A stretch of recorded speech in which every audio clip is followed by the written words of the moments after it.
Bonjour et bienvenue sur ce rond-point dit de la Révolution, puisque les Sanofi ont planté un arbre digne de 1789. À leur côté, il y a Jean-Luc Mélenchon. En 2050, à quoi ressemblera Toulouse et son agglomération?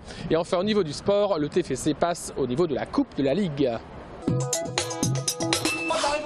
13e jeudi de la colère pour les Sanofi avec une action symbolique, un arbre planté. Ça pousse, ça naît, ça grandit, et la recherche chez Sanofi c'est la même chose.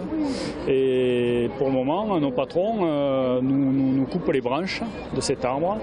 Et un arbre, quand il a plus de branches, le tronc meurt. Et la recherche chez Sanofi c'est la même chose. Voilà. Les différents sites de Sanofi France sont maintenant tous solidaires de Toulouse et Montpellier et contre les manœuvres de la direction quant à l'annonce des licenciements.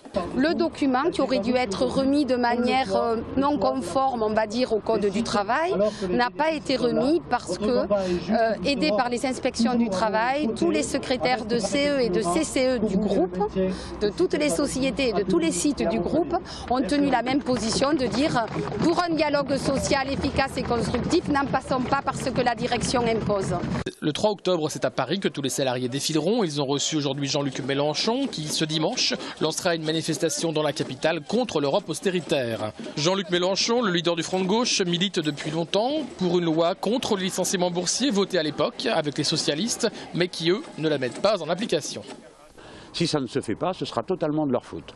Si Sanofi liquide les 600 emplois ici à Toulouse, ce sera bien sûr de la faute des financiers qui dirigent l'entreprise, mais de la faute des socialistes qui n'auront rien fait pour empêcher ça.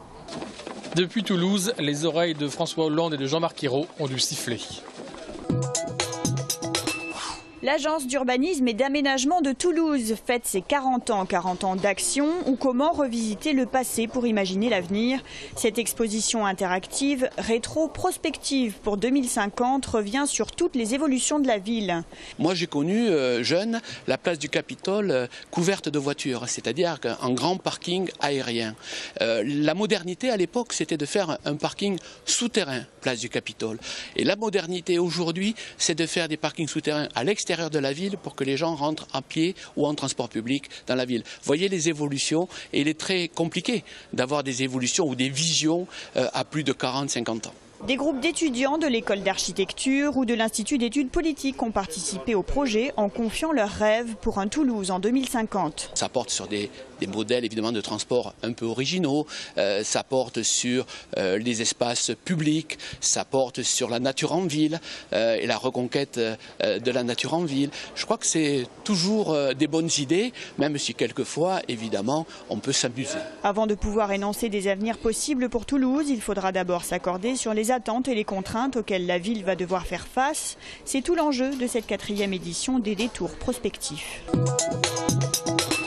Le Centre d'animation, de ressources et d'information sur la formation et l'Observatoire régional de l'emploi et de la formation, dit le réseau CARIFOREF, s'est rassemblé pendant 2 jours au Conseil régional de Toulouse pour faire l'écho de ses travaux. Le CARIFOREF travaille sur une lettre de mission que lui donne la région et l'État sur les politiques de l'emploi et de la formation professionnelle, et aide ces organismes dans l'élaboration des schémas, que ce soit les schémas de développement économique ou bien de schémas de formation professionnelle. En bref, les CARIFOREF produisent des données permettant de réaliser des diagnostics territoriaux sur les évolutions des besoins et attentes des publics, et ce en prenant en compte les mutations économiques, démographiques et sociales. Une aide indispensable à l'élaboration des politiques régionales de formation professionnelle. Ce que je voudrais dire, c'est que le site multimédia qui s'ouvre à Midi-Pyrénées, par contre, là, est fait pour le grand public. Et après son lancement, il y aura une campagne de publicité pour inviter donc tous nos concitoyens à se reporter à ce site pour lorsqu'ils ont des problèmes d'orientation, d'emploi, de formation.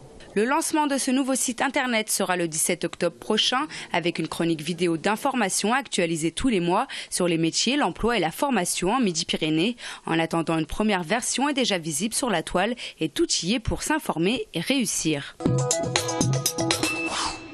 Inauguration quartier Gramont de la crèche Au Petit Bonheur. Géré par l'association Haut comme 3 mômes, ce nouvel espace ouvert depuis avril dernier accueille 30 enfants de 0 à 3 ans. 30 places supplémentaires qui s'inscrivent dans le plan 1000 places voté par la municipalité en 2008. Donc la ville de Toulouse a participé à hauteur de 48 000 € pour l'investissement, pour les bâtiments.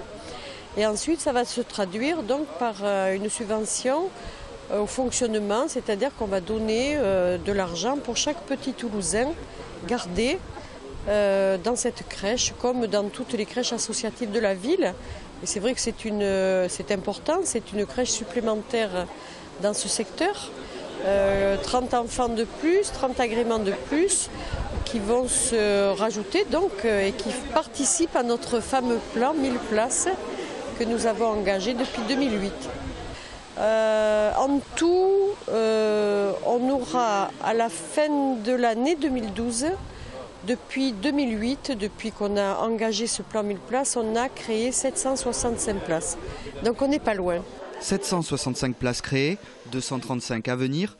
Le compte est bon pour le plan 1000 places, mais alors que l'on parle de 1500 inscrits sur liste d'attente, les efforts semblent à poursuivre. Si vous voulez, c'est 1500 ou même 2000 dossiers qu'on a, nous, à la mairie de Toulouse, ne reflètent pas exactement le besoin exact. Et il y a des gens qui ont déjà trouvé des places dans ces dossiers-là. Très raisonnablement, on a fait beaucoup d'efforts.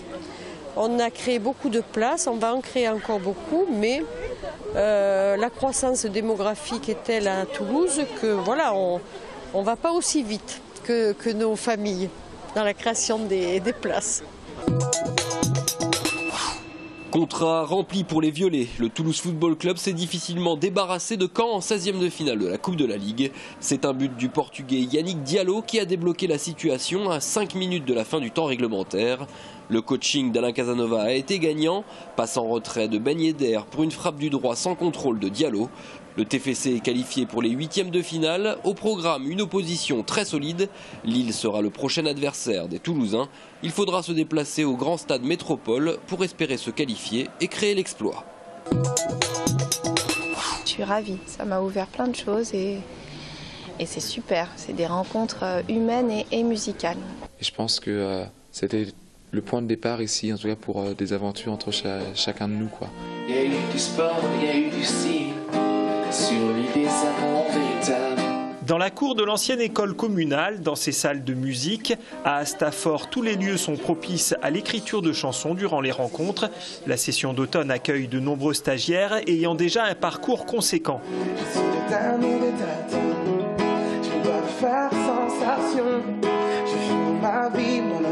Comme tous les artistes, on prend des habitudes, on s'installe dans une zone de confort qui est la nôtre. Et j'ai essayé des choses que je fais pas, c'est-à-dire j'ai écrit des textes, comme je disais, sans musique, juste en essayant de respecter des pieds. Et puis après, j'ai été voir quelqu'un, j'ai dit vas-y, joue-moi un truc, je vais voir si mon texte colle dessus. Solo d'œuf, cool. On ne reste pas installé dans ces chansons un peu comme dans un chausson bien peinard.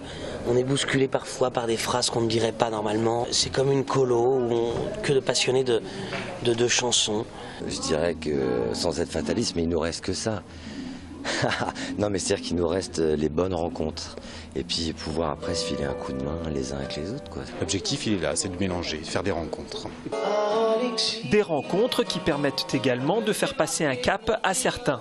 On a réussi à mélanger à ces gens-là 2 ou 3 personnes qui démarrent, qu'on a trouvé très douées. Demain soir, les stagiaires chanteront certaines chansons écrites lors de ce stage en préambule du concert de Grand Corps Malade. Le spectacle est complet depuis plusieurs semaines.